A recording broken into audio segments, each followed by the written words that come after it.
Bati na daw ba yung Zylene? Yes po, bati na po ang Zylene. Okay na po kami ni Zydy.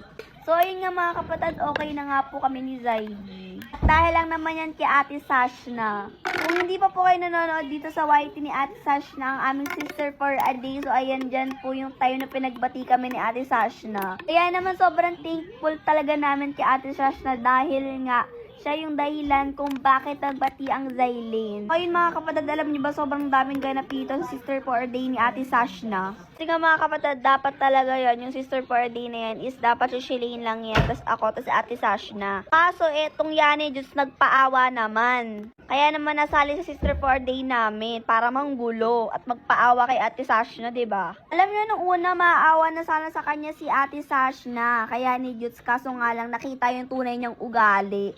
Paano ba naman yung ibibigay sana sa akin ni Zydy na bulaklak? Sinira niya sa harapan namin. Tapos, muntik pa akong buhusan ng tubig. Buti na lang talaga inawat siya ni Ate Sashna.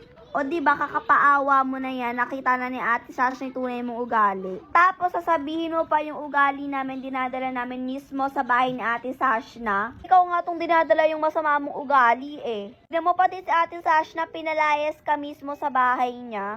Ako Yani Juts, tama na kasi ang pagpapaawa mo. Kaya naman sa mga hindi pa nakakapanood neto, panoorin nyo na yan sa YT ni Ate Sashna.